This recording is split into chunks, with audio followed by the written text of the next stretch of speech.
Fala pessoal, tudo bem com vocês? Espero que tenham passado essa primeira semana de avaliação de forma tranquila, tá? E por mais que nós não tenhamos, concluído a N2, a gente ainda tem conteúdos para ver, né? Trabalhar aqui alguma coisa da nossa disciplina, pelo menos até chegarmos às integrais de linha, né? As integrais de campos escalares e também as integrais de campo vetorial, né? Vamos ver aí se a gente pelo menos chega no teorema de Green, né? Essas últimas aulas aí para a gente concluir o conteúdo da nossa disciplina, tá?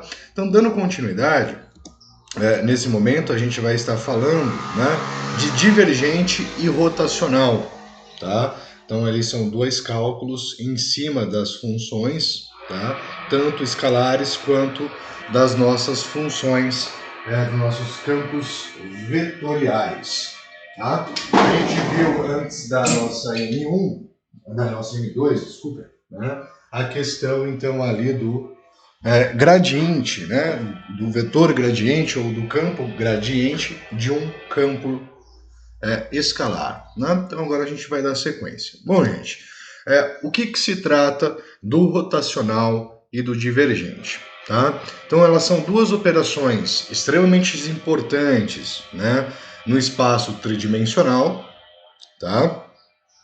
Cujas denominações são originárias do estudo do fluxo de um fluido, certo? Então normalmente ele analisa isso. Quando a gente olha para um fluido, ele vai apresentar divergência entre pontos, tá? E também vai apresentar uma certa rotação, né? Então, calcular se esse é rotacional.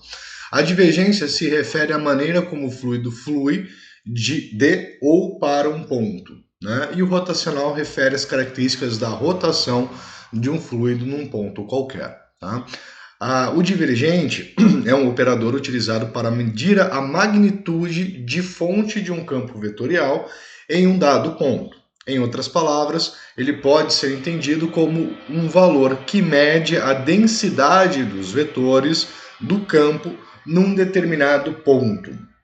Considere, por exemplo, o volume do ar sendo aquecido ou esfriado em um compartimento fechado.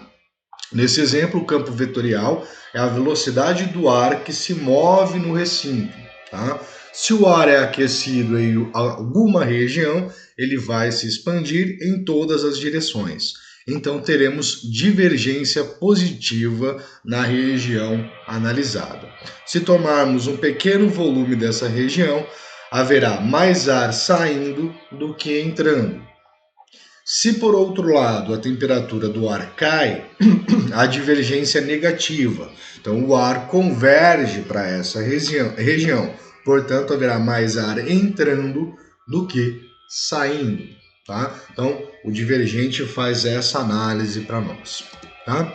Então, operações com campos vetoriais. Tá? Existem, então, várias operações que podem ser aplicadas a um campo vetorial, né? O caso, a questão do gradiente, né? A questão do divergente, do rotacional e também do laplaciano, que a gente vai estar vendo futuramente ali, tá? Provavelmente no momento 5, tá? Que são particularmente úteis numa variedade de contextos. A primeira é o divergente de um campo vetorial, dado então F, o nosso campo, dado por F1, F2 e F3. Vamos fazer uma relação, o que é F1, o que é F2 e o que é F3, né? F1, F2 e F3 é a função que determina, né, o nosso I, né, a função que determina o J e a função que determina o valor, né, a componente K do nosso campo vetorial. Né? Então, nós temos três funções. E o divergente, ele é bem fácil de ser obtido, porque ele é a soma direta, tá? Até podemos representá-lo como algo relacionado, né, ao produto interno, né, de um vetor, dado pela soma dos diferenciais parciais. Né? Então, a derivada de primeira ordem da F1 em relação a x, já que ela está no eixo y, a derivada da F2 em relação a y, mais a derivada parcial da 3 em relação a z. Tá? Muitas vezes denotamos a divergência como um produto escalar simbólico entre o chamado operador del, né, que é o nosso gradiente, dado por, né, então o gradiente da função são os diferenciais, e o campo vetorial f. Né? Então se eu faço o del vezes o campo vetorial na forma escalar, eu vou estar gerando, né, representando essa divergência da nossa função. Tá? Observe que, em vez de resultar um campo vetorial, o divergente é uma função escalar, ou seja, ele vai gerar um valor escalar. Tá? E a divergência obedece regras de linearidade, ou seja, o divergente de dois campos vetoriais, tá? Então a divergente da soma de dois campos vetoriais é igual ao divergente de f mais o divergente de g. Tá? O divergente de uma constante vezes o campo vetorial é igual a constante vezes o divergente do campo f. Tá?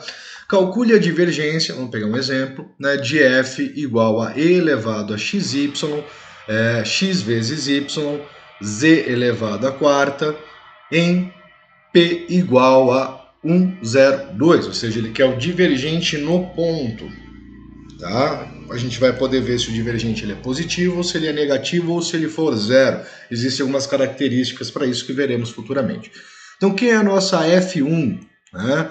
A nossa F1 é e elevado a xy, a nossa F2 é x vezes y e a nossa F3 é z elevado à quarta. Tá? Para gerarmos, então, o nosso divergente do campo, tá? O divergente de f, nós vamos estar fazendo as derivadas parciais. Tá? Então, o diferencial da f1 em relação a x, mais o diferencial parcial de 2 em relação a y, mais o diferencial da f3 em relação a z. Claro que calculado isso para o ponto P. Tá? Vamos obter esse divergente. Tá? O diferencial de e elevado a x, vamos fazer aqui separado, né, para a gente ter um controle melhor. Divergente de f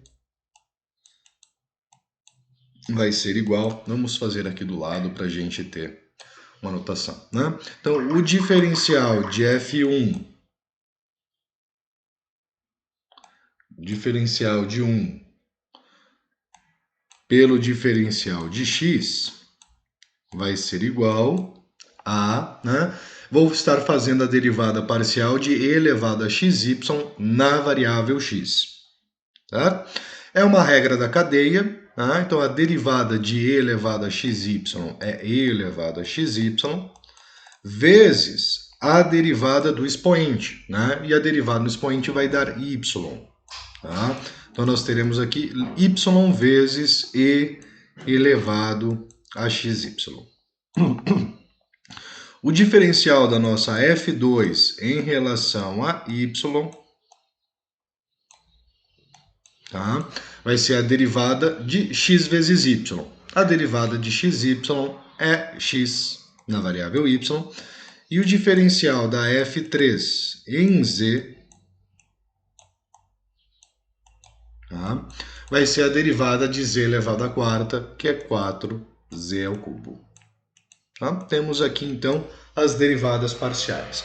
Ou seja, o divergente de f vai ser dado por y vezes z elevado a xy mais x mais 4z ao cubo. Tá? E essa função divergente, então, calcula essa divergência para qualquer ponto do campo vetorial. No caso, ele quer, então, no ponto P. Tá? Então, o divergente de f no ponto P, poderia colocar as coordenadas aqui, tá, gente? Não teria problema algum, tá? O divergente de f no ponto P vai ser dado por o x é 1, o y é 0 e o z é 2. Então, nós teremos 0 vezes e elevado a 1 vezes 0 mais 1 mais 4 vezes 2 elevado ao cubo. Tá? O primeiro termo vai dar 0, nós teremos aqui 2 ao cubo, que são 8, 8 vezes 4 são 32, mais 1, então temos 33. Tá? Então ele mede essa magnitude de divergência, tá, no ponto P. Esse divergente deu positivo e isso indica então que nós temos neste caso, tá, uma divergência positiva, o que está querendo nos indica, né, que essa região, né, os valores estão saindo, né? Eles estão se expandindo, saindo desta posição, né? Está se espalhando, não há uma contração, eles não convergem, né? Um valor positivo, então, apresenta uma divergência e o valor dessa divergência. Tá? Vejamos o significado físico da divergência. Tá? Considere F como um campo de vetores, velocidade de um gás. Tá? Se o divergente F é maior que zero num ponto, então ocorre um fluxo de gás para longe deste ponto, divergência. Tá? Eles estão indo para longe, se distanciando. Em outras palavras, o gás está se expandindo em torno deste ponto. Tá? Como pode ocorrer se o gás estiver sendo aquecido. Tá? Exemplo. Se o divergente ele for menor que zero, um ponto, então o gás está se comprimindo em torno deste ponto, ou seja, convergindo, se aproximando desse ponto. Né? Como pode ocorrer se um gás estiver sendo resfriado. Tá? Se o divergente ele é igual a zero, o gás, no caso, ele não está nem se expandindo e nem comprimindo perto deste ponto. Tá? Podemos dizer ali que existe um equilíbrio estático, né? Ele não vai estar em movimento nem de expansão, nem de contração. Tá? Então, a ideia do nosso divergente. Vamos fazer mais um, né? Dada f de x, y, z, o nosso campo vetorial, xz em i, xyz j e menos y quadrado para k. Determine o divergente de f. Muito bem. Quem é a nossa F1, nossa F2 e nossa F3? Né? A F1 é x vezes z. A nossa F2 é xyz. E a nossa F3 é igual a menos y ao quadrado. Tá? Para chegar, então, no divergente